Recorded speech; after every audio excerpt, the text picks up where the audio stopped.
مولانا روم کے دیس میں الحمدللہ رب العالمین والصلاة والسلام علی سید الانبیاء والمرسلین اما بعد فاعوذ باللہ من الشیطان الرجیم بسم اللہ الرحمن الرحیم۔ محترم ناظرین اکرام، پروگرام ہے ہمارا مولانا روم رحمۃ اللہ تعالی کے دیس میں۔ ترکی میں ویسے تو بڑے بڑے اکابرین ہیں، صحابہ اکرام بھی ہیں، انبیاء علیہ السلام بھی ہیں، لیکن یہ نام کیوں رکھا ہے اس کی بھی ایک وجہ ہے۔ اللہ نے چاہا تو اس کی وجہ بھی آپ کے سامنے بیان کریں گے۔ یہ پروگرام دیکھتے رہیں گے آپ تو اس کی وجہ بھی آپ کو پتہ چل جائے گی۔ کافی عرصے سے ایک خواب تھا کہ ترکی کا سفر کیا جائے۔ جو اللہ سے ملا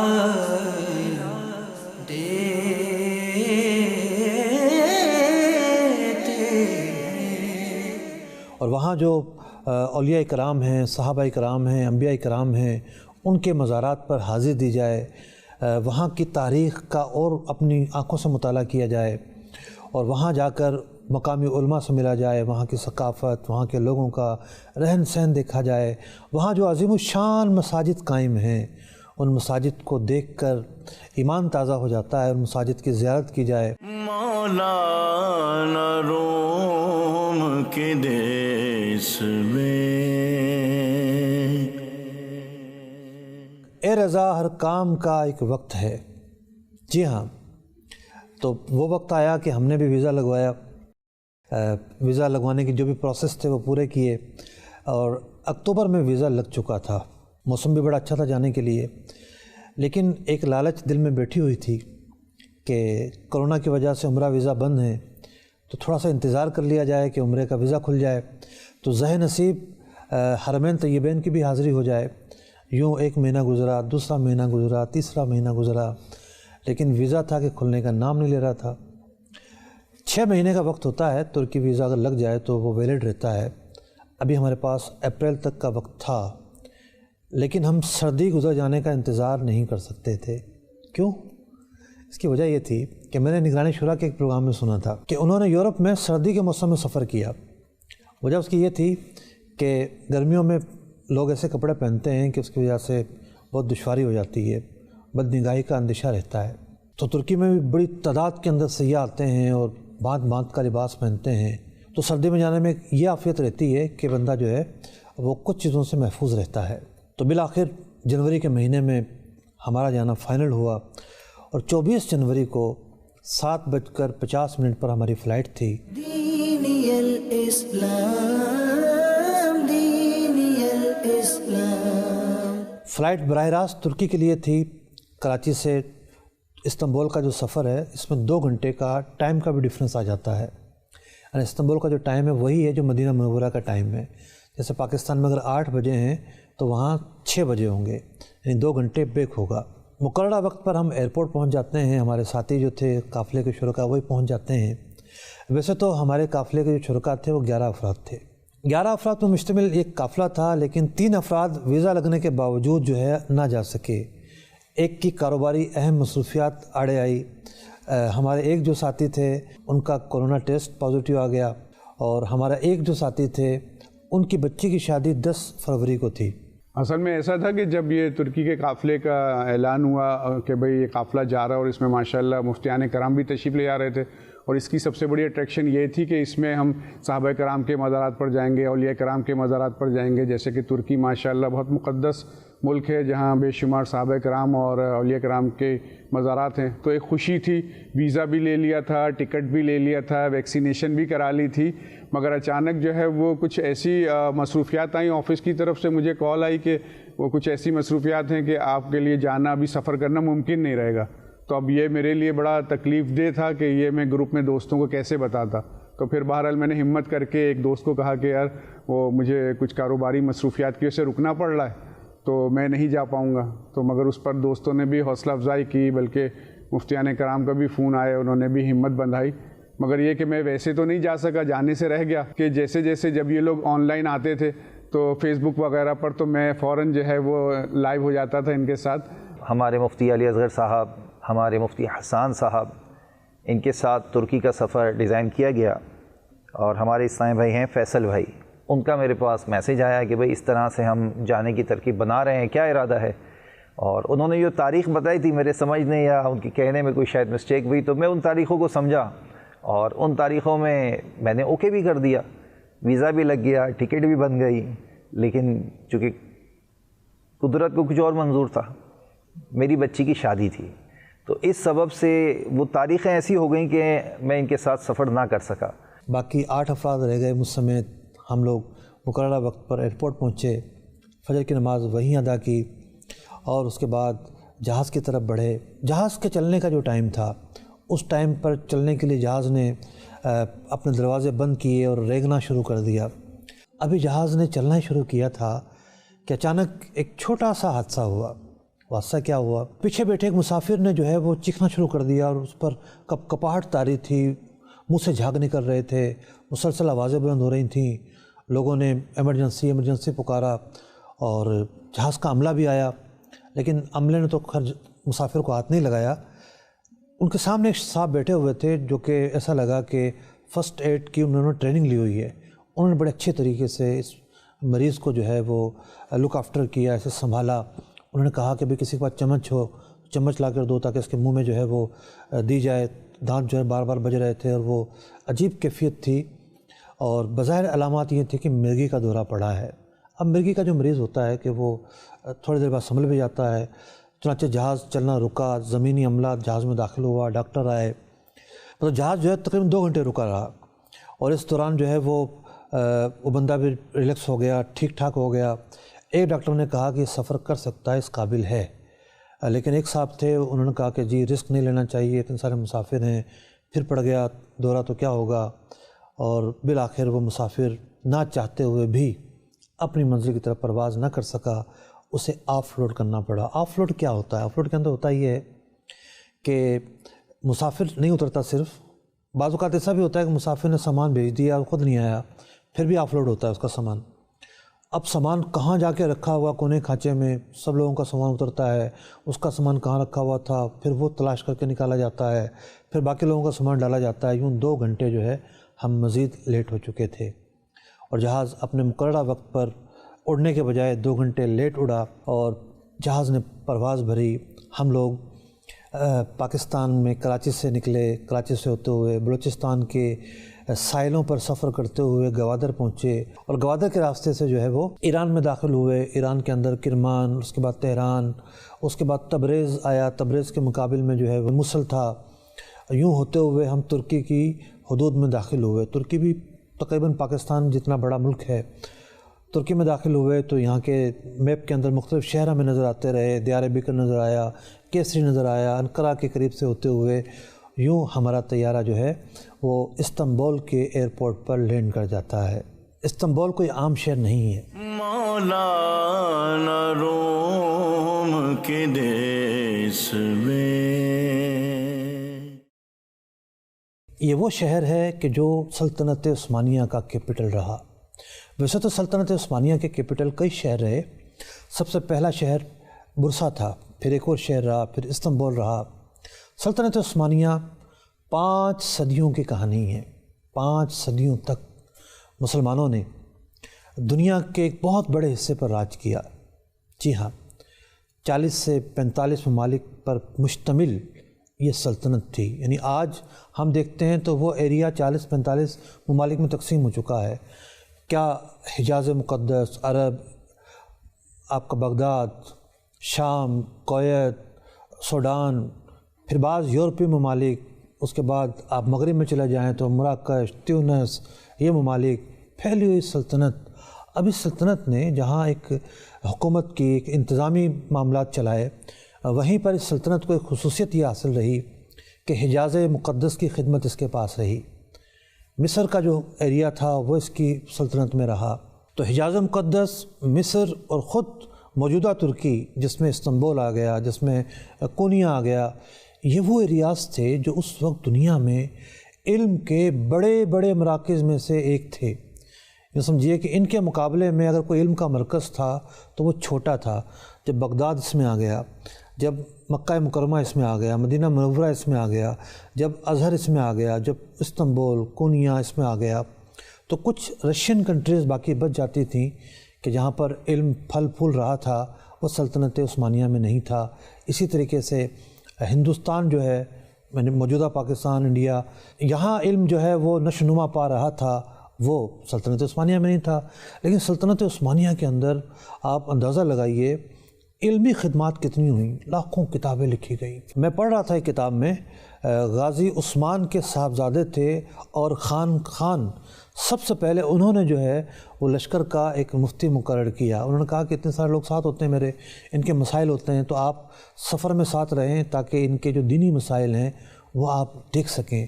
تو ایک علماء دوست سلطنت، ایک علم دوست سلطنت، جس نے روحانی مراکز قائم کیے، جس نے مدارس قائم کی، جس نے بڑی بڑی مساجد قائم کی، جس نے علم کے لیے ہمیشہ آسانیاں پیدا کیں۔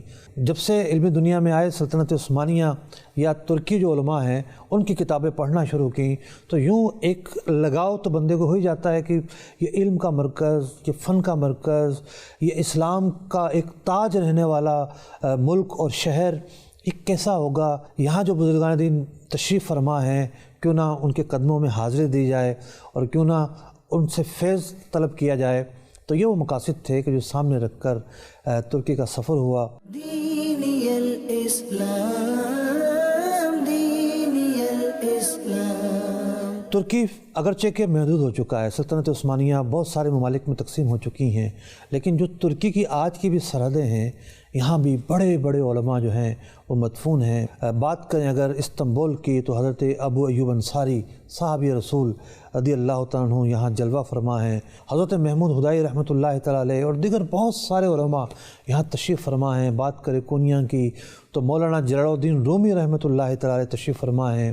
بات کریں اگر دیار بکر کی تو 27 صحابہ کرام علیہ رضوان کے مزار ہیں، جن میں سے ایک مزار حضرت خالد بن ولید رضی اللہ تعالیٰ عنہ کے صاحبزادے حضرت سلمان رضی اللہ تعالیٰ عنہ کا ہے، جو کہ خود بھی صحابی تھے۔ بات کریں اگر عرفہ کی تو حضرت سیدنا ابراہیم علیہ نبینا علیہ الصلوۃ والسلام سے منسوب آپ کا مولد شریف، آپ کو آگ میں جلانے کی جگہ، اور وہ جگہ جو گل و گلزار بن گئی تھی، کتنی حسین وہ جگہ ہو سکتی ہے۔ نبی اللہ حضرت ایوب علیہ السلام سے منسوب مزار پر انوار۔ بات کریں اگر ایدامن کی تو صحابی رسول حضرت صفوان بن معطل رضی اللہ تعالیٰ کا مزار۔ تو اسی طریقے سے سرود، اسی طریقے سے انقرہ اگر جاتے ہیں تو حضرت بیرم ولی رحمۃ اللہ تعالیٰ علیہ، پھر ان کے جو خاص خلیفہ تھے، جو سلطان فاتح کے مرشد تھے، فتح قسطنطنیہ جب ہوئی تو فتح قسطنطنیہ کے روحانی فاتح تھے شیخ شمس الدین آق رحمۃ اللہ تعالیٰ علیہ۔ پھر بیلجک میں غازی جو عثمان تھے، ان کے جو مرشد اور ان کے سسر حضرت شیخ ادیب علی رحمۃ اللہ تعالیٰ علیہ۔ تو یہ تو اولیاء کرام کے اتنے سارے مزارات، تو ان حضرات کی برکتیں لینے ہم اس سفر پر پہنچے۔ دینی الاسلام، دینی الاسلام۔ قسطنطنیہ ایک بہت قدیم شہر، سن 330 میں قسطنطین نامی ایک بادشاہ نے اس شہر کو اپنا دارالحکومت بنایا۔ یعنی 330 عیسوی کا کیا مطلب ہے کہ نبی اکرم علیہ الصلوۃ والسلام کی آمد سے بھی پہلے، اور اسی کے نام پر اس شہر کا نام قسطنطنیہ پڑا۔ نبی اکرم علیہ الصلوۃ والسلام نے اس شہر کی فتح کے لیے خاص دعا ارشاد فرمائی۔ آپ علیہ الصلوۃ والسلام نے ارشاد فرمایا لَتُفْتَحَنَّ الْقُسْطَنطِينِيَّةُ فَلَنِعْمَ الْأَمِيرُ أَمِيرُهَا وَلَنِعْمَ الْجَيْشُ جَيْشُهَا، یعنی ایک دن آئے گا کہ تم قسطنطنیہ کو فتح کرو گے، اور اس فتح کرنے والے لشکر کا جو امیر ہوگا کتنا اچھا وہ امیر ہوگا۔ وَلَنِعْمَ الْجَيْشُ جَيْشُهَا، اور جو لشکر والے ہوں گے، جو سپاہی ہوں گے، وہ کتنے عظیم لوگ ہوں گے۔ نبی اکرم علیہ الصلوۃ والسلام کی اس بشارت کا نتیجہ تھا کہ حضرت سیدنا امیر معاویہ رضی اللہ تعالیٰ عنہ کے دور ہی سے قسطنطنیہ کی فتح کی جو کوششیں تھیں وہ شروع ہو چکی تھیں۔ چنانچہ ایسے ہی ایک قافلے میں حضرت سیدنا ابو ایوب انصاری رضی اللہ تعالیٰ عنہ بھی یہاں پہنچے، باوجود اس کے کہ آپ بوڑھے ہو چکے تھے۔ آپ نے جنگ بدر سے لے کر کوئی غزوہ اور جہاد مس نہیں کیا تھا۔ اس بڑھاپے کے عالم میں بھی اللہ کی راہ میں لڑنے کے لیے آپ یہاں پہنچے۔ بالآخر آپ کے انتقال کا وقت قریب آتا ہے، قسطنطنیہ تو فتح نہیں ہوا، لیکن آپ نے یہ وصیت کی کہ اس کی فصیل یعنی جو قلعے کی دیواریں ہیں اس کے ساتھ مجھے دفن کیا جائے، اور دفن کرنے کے بعد میری قبر کے نشانات مٹا دیے جائیں تاکہ میری قبر کو یہ جو نصرانی لوگ ہیں کوئی نقصان نہ پہنچا پائیں۔ اموی دور کے بعد عباسی حکومت قائم ہوتی ہے، اور عباسی حکومت بھی مختلف اپ ڈاؤن کا شکار رہی۔ اس کے بعد اس خطے پر یعنی یہ جو استنبول اور ارد گرد کا خطہ ہے، بازنطینی حکومت اس پر قائم تھی، اور یہ جو پورا ایریا تھا یہ ایریا اناطولیہ کہلاتا تھا، یعنی ترکی کا جو پرانا نام آپ کہہ لیجئے، موجودہ ترکی کا پرانا نام، یہ دنیا کے اندر جو ایک ایریا تھا یہ اناطولیہ کہلاتا تھا، اور قسطنطنیہ پر حکومت کرنے والے افراد بازنطینی کہلایا کرتے تھے۔ تو اناطولیہ پر مختلف حکومتیں قائم ہوتی رہیں، اناطولیہ پر مسلمان آئے، کونیا ان کا مرکز بنا۔ سلطان الپ ارسلان کا مقابلہ بھی بازنطینیوں سے ہوتا ہے، اور وہ ان کی سلطنت کو بہت نقصان پہنچاتے ہیں، لیکن قسطنطنیہ بھی مشکل تھا۔ پھر جب سلطنت عثمانیہ کی بنیاد پڑتی ہے اور غازی عثمان برسا کو اپنا کیپٹل بناتے ہیں، برسا استنبول سے زیادہ دور نہیں ہے، تو پھر مسلمانوں کی جو امنگیں ہیں ایک مرتبہ پھر جاگ اٹھتی ہیں کہ وہ قسطنطنیہ کو فتح کریں گے۔ برسا کے بعد ادرنے بھی سلطنت عثمانیہ کا کیپٹل رہا۔ ترکی کی جو سرحد بلغاریہ کی طرف ہے یہ بالکل اس کے کونے پر واقع ہے، یہاں بھی جو ہے وہ اس شہر کو بھی کیپٹل کی حیثیت حاصل رہی۔ سلطان محمد جن کا لقب فاتح ہے، ان کے والد سلطان مراد ثانی، ایک مرتبہ کچھ لوگوں نے آ کر انقرہ میں رہنے والے ایک درویش کی شکایت کی کہ جو درویش ہیں ان کا بڑا وسیع حلقہ احباب بن گیا ہے، کہیں یہ نہ ہو کہ یہ آپ کے خلاف کوئی بغاوت بلند کر دے۔ اللہ تعالیٰ کے اس ولی کا نام حضرت بیرم ولی رحمۃ اللہ تعالیٰ علیہ تھا۔ وہ بادشاہ کے پاس آئے، بادشاہ نے گفتگو کی، گفتگو میں اندازہ لگایا کہ نہیں یہ تو اس نیچر کے نہیں ہیں، تو اللہ تعالیٰ کے نیک بندے ہیں۔ تو سلطان مراد ثانی کہنے لگا کہ قسطنطنیہ کب فتح ہوگا، مجھے یہ ارشاد فرمائیں۔ آپ نے فرمایا ضرور فتح ہوگا، جب فتح ہوگا نہ میں زندہ ہوں گا نہ آپ زندہ ہوں گے، بلکہ میرا یہ مرید زندہ ہوگا۔ آپ نے اپنے مرید حضرت شمس الدین آق رحمۃ اللہ تعالیٰ علیہ کی طرف اشارہ کیا اور فرمایا یہ موجود ہوں گے اور تمہارا لڑکا اسے فتح کرے گا۔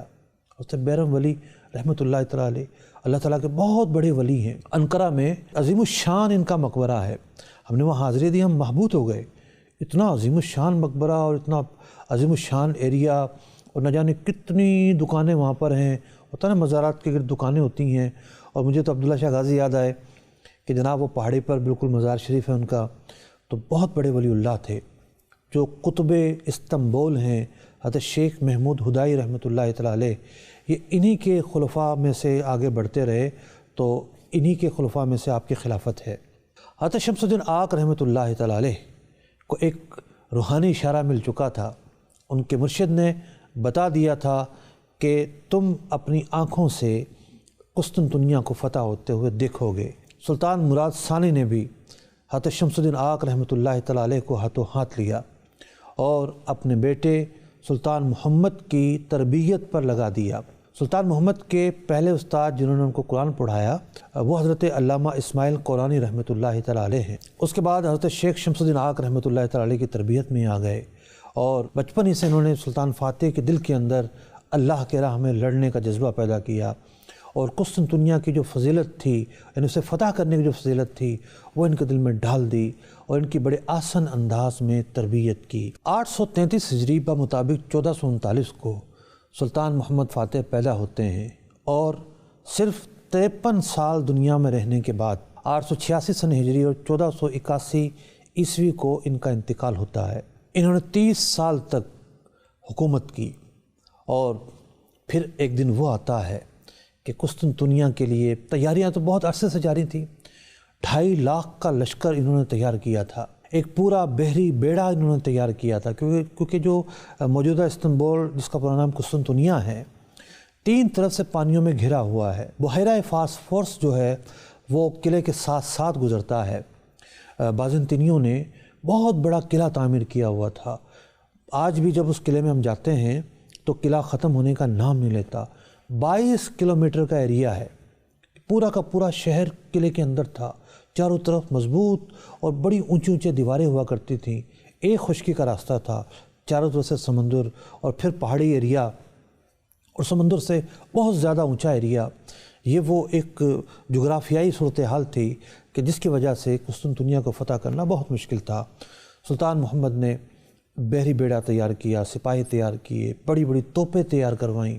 ایک توپ کا وزن تو صرف 100 ٹن تھا، اور جب مشینری کا دور نہیں تھا، یہ ساری چیزیں تیار کروا کے لشکر کشی کی، یہاں لا کر پڑاؤ کر دیا، اور مسلسل توپوں کے وار ہوتے رہے قلعے پر۔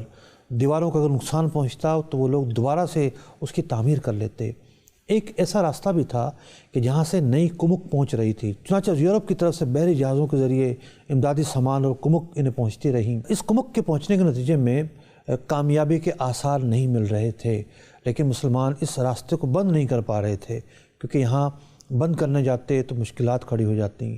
سلطان محمد فاتح نے ایک ایسا کارنامہ انجام دیا جو دنیا میں آج تک کسی نے انجام نہ دیا ہوگا۔ انہوں نے اس جگہ پر جہاز اتارنے کے لیے کہ جس سے بحری راستہ بند ہو جائے اور نئی کمک نہ پہنچ پائے، زمین پر بحری جہاز چلائے۔ تقریباً 3 میل تک بحری جہازوں کو زمین پر چلایا گیا، اور زمین پر چلا کر سمندر میں ڈالا گیا، اور پھر ان کے سپاہیوں نے سمندر کا وہ حصہ اپنے قبضے میں لے لیا۔ زمین پر کس طرح چلایا گیا؟ پہلے تو جہاز بنائے گئے۔ اب بتائیے جہاز کیسے بنے ہوں گے، مطلب کتنی محنت سے کام کیا ہوگا لوگوں نے۔ پھر ان جہازوں کا جو نیچے کا حصہ تھا، تیل سے اور چربی سے ان کو خوب ملا گیا، اور جتنا پورا راستہ تھا پہاڑی راستہ اسے ہموار کیا گیا، اس راستے پر بھی چربی ملی گئی، اور جہازوں کو وہاں سے کھینچ کے وہ ایک ایسا خطہ تھا کہ جہاں سے کسی بھی قسم کے حملے کی ان لوگوں کو توقع نہیں تھی۔ چنانچہ جب وہاں سے جہاز سمندر میں اترے اور وہ سمندری حصہ مسلمانوں کے قبضے میں آ گیا، تو ایک فتح کا وہ پہلا قدم تھا، اور اس سے بازنطینیوں کے حوصلے جو ہیں وہ پست ہوئے۔ کئی مہینوں کی تیاری اور محاصرات جاری تھا، سپاہیوں کے حوصلے بھی پست ہو رہے تھے، اور صورتحال بڑی گمبھیر ہو رہی تھی۔ لیکن جہاں اس فتح کے سپہ سالار سلطان محمد فاتح تھے، تو وہیں اس فتح کے ایک روحانی سپہ سالار بھی تھے، جن کا نام شیخ شمس الدین آق رحمۃ اللہ تعالیٰ علیہ تھا۔ بادشاہ نے ان سے پوچھا کہ فتح کب ہوگی؟ انہوں نے پوری تاریخ اور وقت بیان کیا۔ چنانچہ شیخ شمس الدین آق رحمۃ اللہ تعالیٰ علیہ نے بتا رکھا تھا کہ 4 بجے 20 جمادی الاولیٰ سن 857 سن ہجری اور 29 مئی 1435 عیسوی کو فتح نصیب ہوگی۔ سلطان کا بھی عزم تھا کہ اللہ تعالیٰ کے ایک ولی نے ٹائم بتا دیا ہے، تاریخ بتا دی ہے، یہ شہر فتح ہو کر رہے گا۔ کئی مرتبہ ایسا ہوا کہ سلطان بار بار کی کوششوں سے کچھ ارادے جو ہے متزلزل ہوئے۔ کچھ مشیروں نے بھی کہا کہ ہم یہاں کب تک لڑتے کھپتے رہیں گے، ہزاروں لوگ جو ہیں وہ اپنی جانوں کی قربانیاں دے چکے ہیں، کیا ہوگا؟